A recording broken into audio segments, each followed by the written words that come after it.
Strange is a very natural bridge between what we know of New York, or what we know of our sensual, sensory, perceivable reality, and something well beyond that.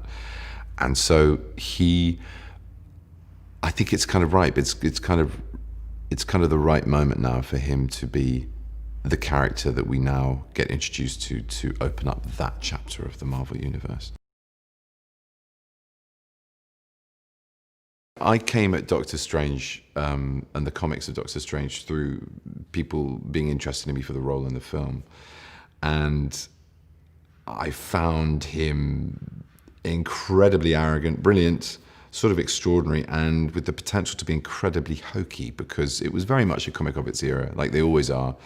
So this superhero came out of a context in the 60s and 70s of experimental drug taking, of a bleed between Western science and logic and Eastern mysticism, which is, something as a teenager I was very interested in. I spent some time teaching in a Tibetan Buddhist monastery near Darjeeling and read things like Fritjof Capra's Tao of Physics. I read the Zen and the Art of Motorcycle Maintenance, as well as studying Buddhist texts and reading up on certain things, scientific books like cosmology, trying to get through A Brief History of Time, and observing this extraordinary ancient ritual and wisdom right in front of me every morning and every evening, and talking to those monks in that monastery, talking to lamas in the towns around and about who had other experiences with other sects or had better English and were able to sort of unpack what I was witnessing every day. And so my mind as a teenager, as a 19-year-old, was kind of really blown open by all of that. So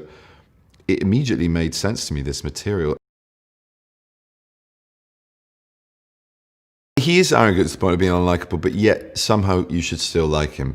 He's got a great deal of charm, and there is already a sense of loss or soullessness, I think, about him very early on in the film. You see him as a lone figure at the beginning and end of this film. By the end of the film, he's a superhero, and we all know that's quite an onerous task and often requires quite a solitary existence.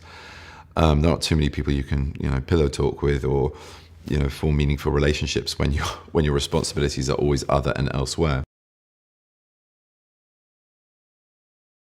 It's extraordinary to step into all of these environments. I mean, even the environments at the beginning of the film, the surgeries were so detailed, accurate, beautifully lit, and beautifully manageable as playing spaces, but still, very specifically attended to as places that could possibly carry out some neurosurgery, minus a 21st century unscrubbed up film crew in it. Procedurally, we were going through drills with Dr. Harkness, and there was also a fantastic nurse on set. A lot of the extras had practiced in medicine or surgery. So I had a great deal of expertise floating around in that room, and you never felt at sea or incapable of asking a sort of important question about what to do and how to do what you had to do. Nepal was amazing. Kathmandu was absolutely vital to this film. I think not least because it's so based in something that is exotic and other, and to have that experience as a film crew when we were spending a lot of time together, a lot of time on sets and simulacrums of all these wonderful exotic places and cities. It was a very bonding experience. It was a very bonding experience for all of us as a crew. To be able to play off Tilda Swinton, Mads Mikkelsen, Rachel McAdams, Michael, and Chiwetel, really, really, really spoiling. Really fantastic. Very flattering as well, and very securing. I think Scott's one of the main reasons that this project attracted such a brilliantly talented cast. He's great on process. He's really good on going through a great sort of